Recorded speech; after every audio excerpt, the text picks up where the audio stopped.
Assalamualaikum warahmatullahi wabarakatuh. Waalaikumsalam warahmatullahi wabarakatuh. Alhamdulillah, alhamdulillahi rabbil alamin. Assalatu wassalamu ala asrafil anbiya'i wal mursalin Sayyidina wa maulana Muhammadin Sallallahu alaihi wasallam. Ashhadu an la ilaha illallahul malikul haqqul mubin wa ashhadu anna Muhammadan abduhu wa rasuluhu was-sadiqul wa'dal amin.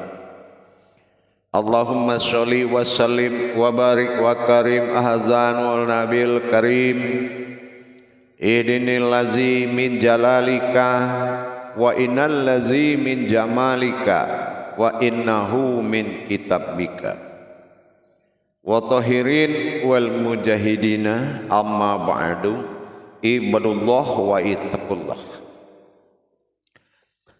Bersyukur kita kepada Allah dengan mengucapkan alhamdulillahi rabbil alamin atas segala karunia limpahan rahmah dan hidayahnya, serta dengan izinnya juga kita dapat menjalankan amanahnya, beramal dan beribadah zahir batin dunia dan akhirat. Bersalam kita tidak akan pernah kita lupakan. Marilah sama-sama kita sampaikan kepada junjungan kita Nabi Allah Nabiul Akhirul Zaman Rasulullah Muhammad sallallahu alaihi wasallam.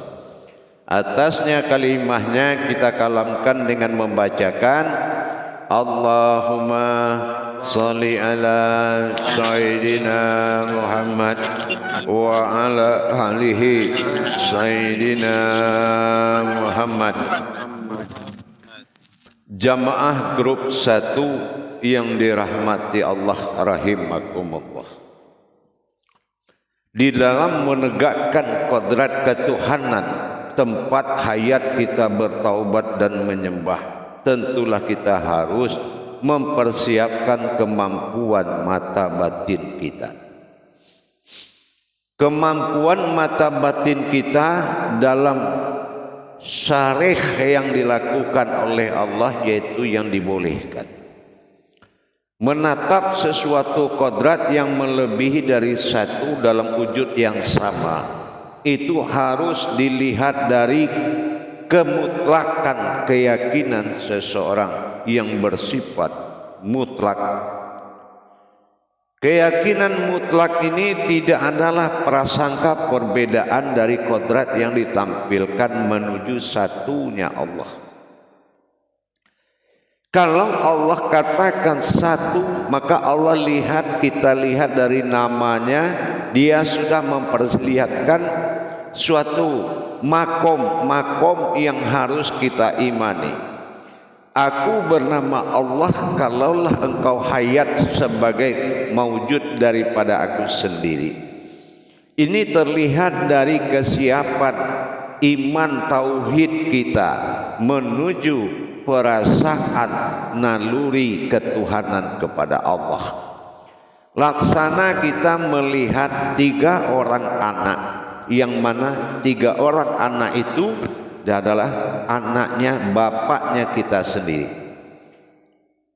Kalau pandangan dari seorang bapak kepada 3 atau 4 orang anak adalah kedekatan yang tidak terhingga, tidak ada perubahan melihat anak sendiri dengan melihat diri sendiri, hanya derajatlah yang membedakan.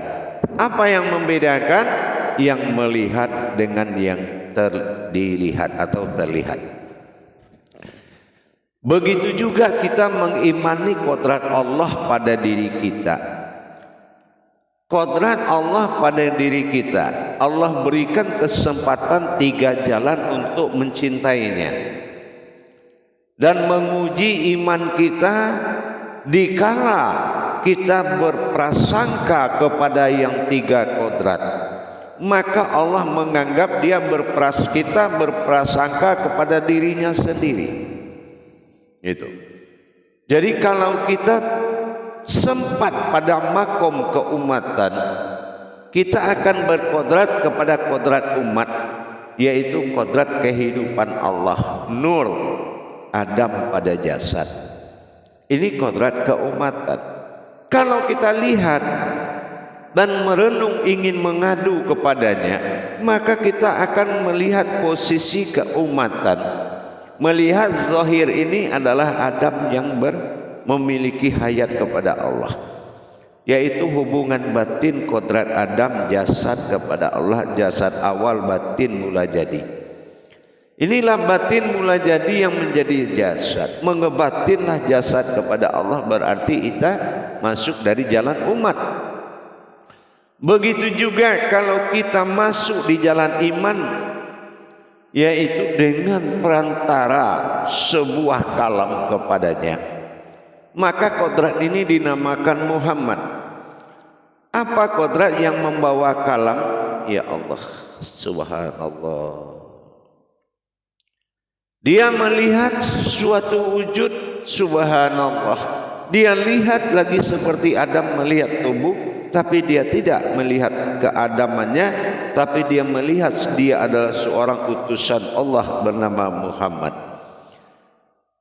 Sebaliknya begitu juga, dikala dia berhubungan khusus kepada Allah, tentu dia harus mengendarai tubuh yang khusus. Mana tubuh yang khusus? Inilah tubuh Rabbani, uluhiyahnya. Semua ilmu disebut dengan batin. Karena nyawa ini adalah batin, maka dia masuklah dengan dua kodrat tadi itu, duduklah di dalam alam batin. Dileburnya jasad jadi Muhammad, dilebur Muhammad jadi batin, maka dia lenyap di dalam batinnya Allah. Apa batinnya Allah? Dirinya yang di luar, kodrat di dalam. Maka dia melihat jasad itu dan dia berbicara dengan jasadnya sendiri. Nah, inilah diri iksan yang berbicara dengan jasadnya. Inilah jamaah yang paling kita harapkan, kemampuan melihat dan memandang tadi dengan wujud yang sama dalam perjalanan kita sehari-hari. Harus dilihat makom yang kita hadapi dengan makom yang kita tampilkan. Nah, ini perlunya sesuatu jalan ibadah untuk penyempurnaan, ya wujud dan ya maujudnya. Bagaimana kita melihat sebuah wujud dan bagaimana kita melihat sebuah maujud, dan inilah keindahan atau ketangkasan mata batin kita di dalam bermakrifah kepada Allah. Kelancaran, kelincahan mata batin hanya kau dan aku yang tahu. Bagaimana kita bisa saling bermusyahadah atau saling menatap dengan kodrat yang sama. Ini iman yang sangat dibutuhkan. Dalam hal ini para jemaah sekalian, tentulah kita harus menghubungkan selalu kodrat batin yang maujud tadi. Semua yang maujud itu adalah batin. Dalam menyatukan tauhid, dalam bersifat tauhudun dan bersifat wujud semata. Dan ini juga harus selalu menjadi pegangan pandangan yang enggak boleh dilepaskan. Kalau kesadaran hayat kita sudah kaji, bagaimana aku bersifat pada sifatku sendiri. Tapi di dalam penetapan kehidupan kita, kehidupan Allah adalah kita, keindahan Allah adalah kita. Kita yang dimaksud di sini adalah sebuah maujud. Maujud itu keindahannya. Jadi bagaimana kita mengamalkan beribadah kepada Allah, ibadullah, dengan mempergunakan kendaraan, yaitu sifat wujud maujudnya kepada Allah. kepada wujud tunggalnya Allah. Itu yang sifat wujud tunggal, hayat dalam nyawa sendiri. Ada hayat, ada wujud dalam nyawa, ada Allah dalam batin. Inilah yang harus menjadi suatu pandangan setiap kita lakukan, berprasangka dimanapun kita berada. Dan kodrat ini harus selalu diikat dalam bentuk kesatuan witir, ya, kesatuan witir atau dikatakan kesatuan zikir. Nanti akan saya sampaikan 10 menit kedua. Jadi kesatuan ibadah kodrat ini harus betul-betul dilaksanakan dan diperkenankan menjadi satu kehidupan. Bagaimana kita menatap yang tiga itu adalah satu kodrat. Nah, tentu dengan jangan sekali-kali kita ini melepaskan tiga ini hidup dengan berbeda. Jadi hidup dengan satu arah, dengan wujud dan maujudnya. Nah, ini harus ada pandangan. Kalau umpamanya dalam pandangan kita terkait kita libatkan keduniaan kita dengan kodrat yang tiga itu adalah satu. Kalau sudah dia menjadi satu, inilah yang dikatakan yang tiga jadi satu. Ya, inilah hayat, inilah wujud, inilah kodrat. Itu yang dikatakan wujud, hayat dan kodrat. Nah, insya Allah bagaimana kita menerapkan tiap hari ini akan kita bahas dalam muzakarah. Salam muzakaratun fil jamiati rahimakumullah. La ilaha illallah wallahu akbar. Silakan juru tabligh menyampaikan amanah. Insyaallah. Bismillahirrahmanirrahim. Assalamualaikum warahmatullahi wabarakatuh. Waalaikumsalam warahmatullahi wabarakatuh. Yang lain yang tidak bicara dimatikan audio. Alhamdulillahirrahmanirrahim. Barakallahu ya karim ya rahmanirrahim. Syukran Buya atas tausiahnya dalam tema bagaimana cara pandangan kita menetapkan tiga menjadi satu wujud, yaitu wujud adalah nyawa dan batin adalah Allah. Itu ya Buya ya. Nah, bagaimana cara menerapkan sehari-hari, insyaallah. Silakan bagi jamaah kita sama-sama yang memahami, kita sama-sama buka sama Buya untuk memperdalam. Silakan mempertanyakan kepada Buya dan mengangkat gambar tangannya. Silakan jamaah. Insyaallah.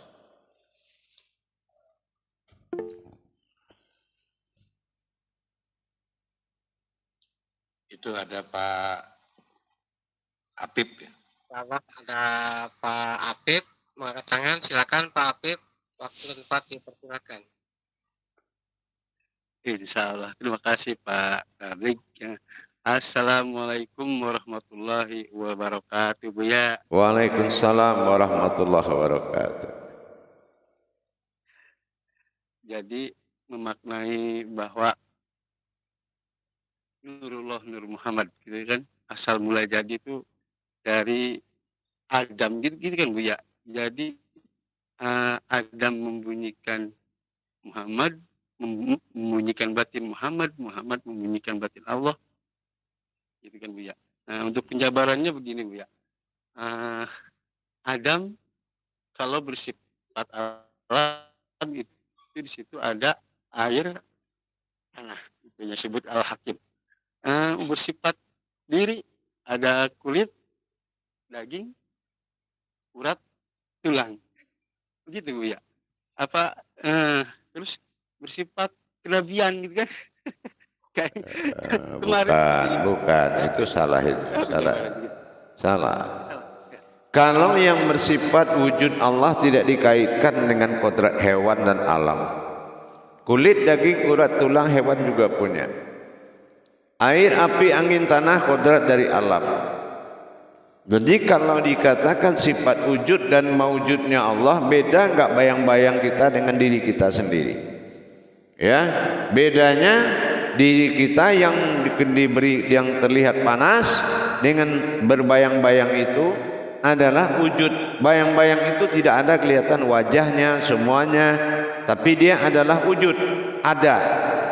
Jadi kalau yang dikatakan wujud itu ada itu, dia ada halus. Ya. Nah, nanti seperti itu juga kita mengimani kodrat Adam, batinnya Adam Muhammad, batinnya Muhammad Allah, batinnya Allah ilah Tuhan, batinnya Tuhan itu wujud. Jadi kalau memahami dohirnya Allah Adam, kodratnya Allah Muhammad, adanya Allah nyawa, bernyawa Adam dengan Muhammad menjadi batang tubuh bernama kamu. Itu hakikatnya, bukan dikait-kaitkan lagi kepada alam, kepada makhluk. Gitu. Dan makanya kita harus menghimpun pandangan itu kepada kodrat Allah semata. Itu paham? Insyaallah ya Allah. Ya, insyaallah. Salah. Ya. Salah. Silakan yang lain. Insyaallah. Terima kasih Pak Habib atas pertanyaannya. Insyaallah ada Pak Imam Ridho. Silakan Pak Imam Ridho, waktu dapat dipersilakan. Baik. Assalamualaikum warahmatullahi wabarakatuh, Bu ya. Waalaikumsalam warahmatullahi wabarakatuh. Semoga malam ini Buya selalu diberikan Allah kesehatan selalu. Amin. Insyaallah. Tadi Buya pernah menyampaikan dalam kalam tadi perasaan naluri bertuhan. Ini sangat menarik, Bu ya. Kalau kita kaitkan dengan keumatan, ini bagaimana mungkin bisa diberikan contoh penjabarannya konkret, Bu ya, sehingga kami bisa menerapkan dalam kehidupan. Iya, kategori keumatan di sini adalah kehambaan Allah. Ya, betul, Bu ya. Kalau kehambaan Allah ada kepantasan dan tidak pantasnya yang dia lakukan dalam ibadah. Makanya kita dituntut untuk berilmu tinggi, sehingga batasan amaliyah dengan ibadah itu kita sudah bisa menetapkan. Begitu. Senangnya menjadi kehambaan Allah ini jelas, status kita sudah jelas. Kalau status menyembah itu kan setiap yang hidup juga menyembah. Tidak ada yang khusus kepada orang yang bisa menyembah langsung. Tapi kalau kehambaan itu sudah pasti bisa. Karena apa? Karena Allah itu adalah wujud zat awal mula dirinya jadi. Nah, itu kelebihan, maka kemerdekaan dan kebahagiaan kita di situ. Jadi kita tidak lagi terkena dengan pasal-pasal kefikihan terhadap suatu ancaman-ancaman rukun iman. Wah, yang itu enggak bisa di situ lagi. Harus ada afqala fil mu'minin tadi. Ya, bagaimanalah beruntungnya orang berilmu itu? Tentunya keuntungannya adalah kemerdekaan diri dia kepada Allah dengan jalan ibadah kepada Allah. Keindahan adalah ibadah hayatnya sendiri. Kita ingin beribadah dengan keindahan, perlu ke masjid, musola, mengadakan taklim-taklim, mengundang kepada hari-harian Rabita al-Wasilah, arwah, almarhum. Boleh kita menciptakan keindahan, tapi bukan artinya kodratmu di situ. Gitu ya. Contoh apa? Kita contohkan orang masuk tentara. Pertama dia masuk tentara itu lari, bubak. Tiba-tiba selesai naik pangkat, dia dapat pangkat. Tiba-tiba sudah jadi derajat naik jadi komandan, atasan. Kita tanya, kenapa dia berhenti latihan? Bubak itu nggak ada lagi. Karena dia sudah tinggi pangkatnya. Nggak mungkin dia latihan dasar lagi seperti itu. Iya, naik derajatnya, Bu. Nah, gitu. Ya kan? Terus jangankan begitu. Jaga piket aja dia enggak lagi. Padahal sama-sama tentara gitu kan. Ibaratnya seperti itu. Kalau kita ingin tahu bagaimana Allah mengangkat derajat kita dari tauhid kasab ya sampai kepada tingkat mulai muslim kasab, muslim mukmin, muslim muhsinin, muslim mutakin sampai muslim arifin dengan tauhid, dengan tauhidin, dengan melaksanakan tauhid ilahiyah, tauhid ghaibiyah, tauhid siriyah. Waduh, tingkat muslim naik setelah tingkat tauhidnya naik. Ini yang kita harapkan, afqalana fil mu'minin.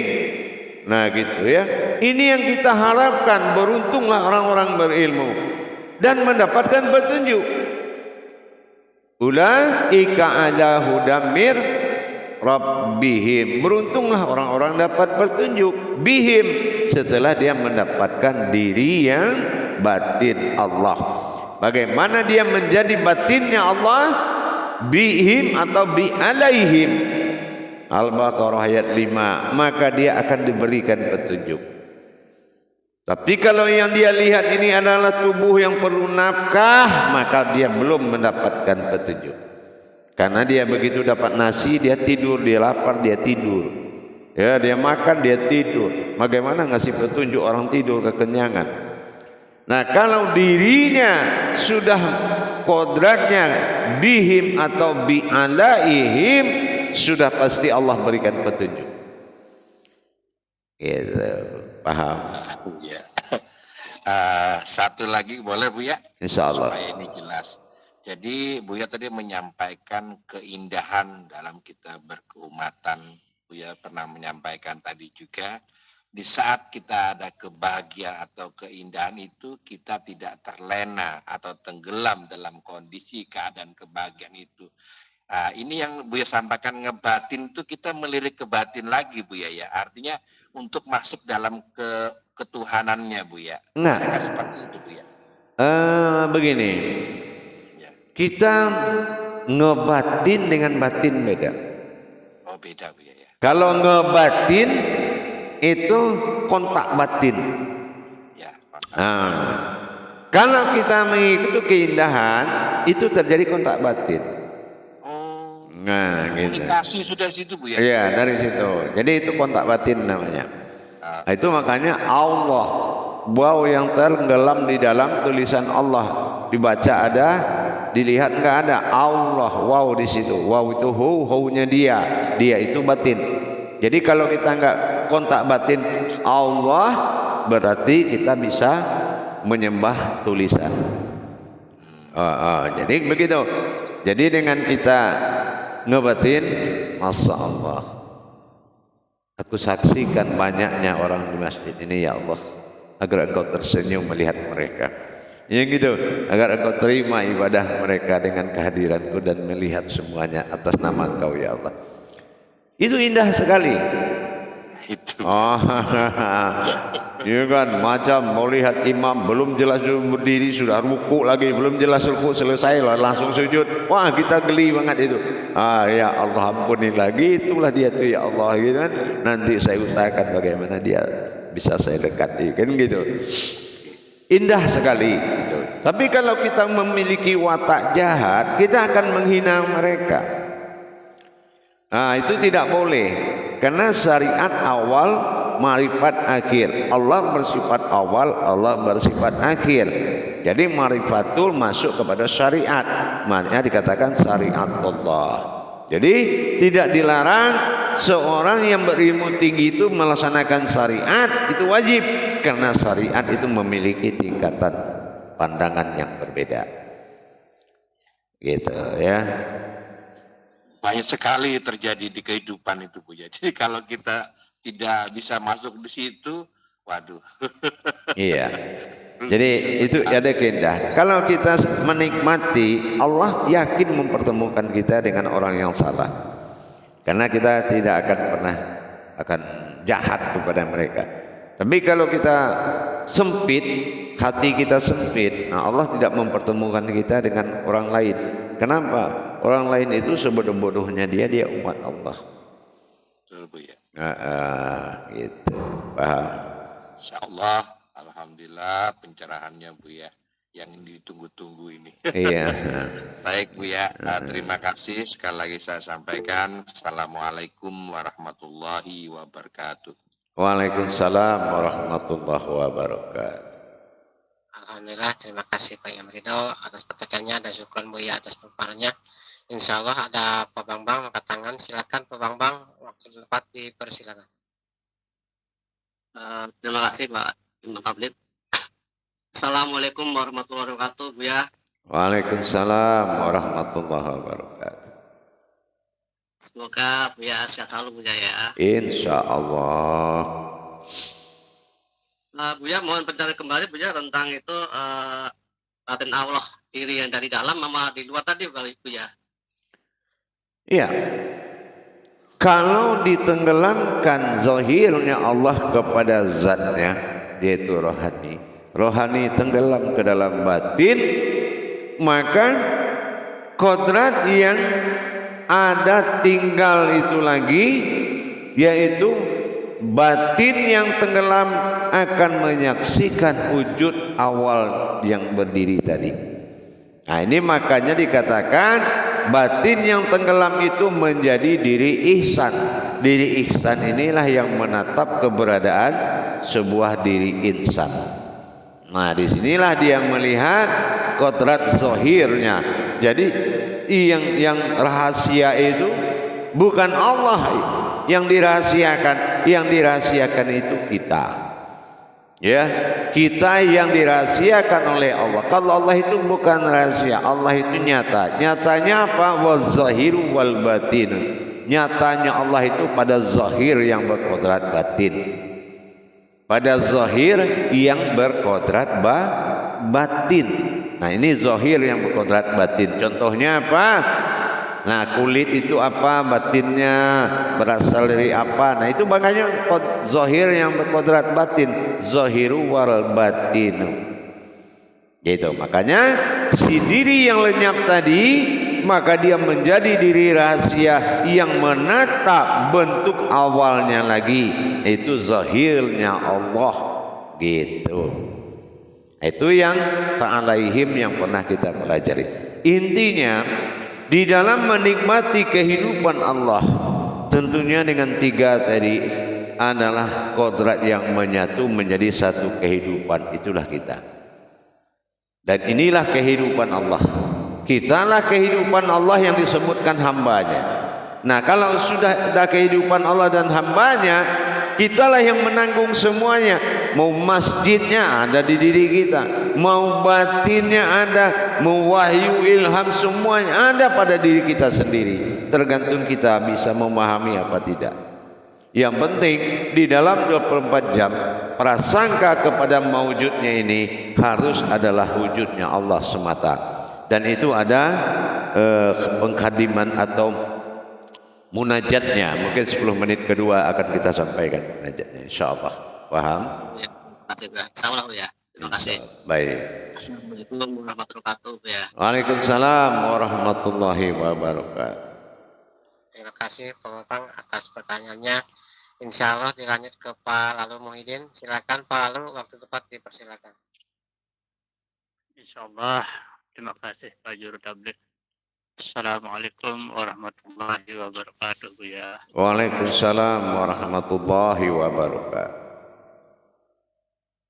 Kalau kita sudah mengetahui kodrat yang tiga ini menjadi satu, apakah itu yang wujud itu harus kita langgengkan? Kalau sudah kita ketemu dengan yang wujud itu terpandang dengan jelas Buya, apakah itu yang harus kita rahasiakan pada diri kita sendiri, karena diri kita sendiri yang merasakan seperti itu? Apakah itu bisa dilanggengkan? Iya. Iya, bisa sekali. Karena itulah tujuan kita. Cuma melanggengkan itu dengan kegiatan ibadahnya. Ada ibadahnya yang harus kita kerjakan. Ibadah ini adalah menjadi ruh spesial untuk menyatukan kodrat itu menjadi satu kodrat. Nanti 10 menit kedua akan kita bahas gitu. Insyaallah Buya, terima kasih. Alhamdulillah. Assalamualaikum warahmatullahi wabarakatuh. Waalaikumsalam warahmatullahi wabarakatuh. Silakan jamaah. Baik, saya kembali 10 menit lagi. Assalamualaikum warahmatullahi wabarakatuh. Waalaikumsalam.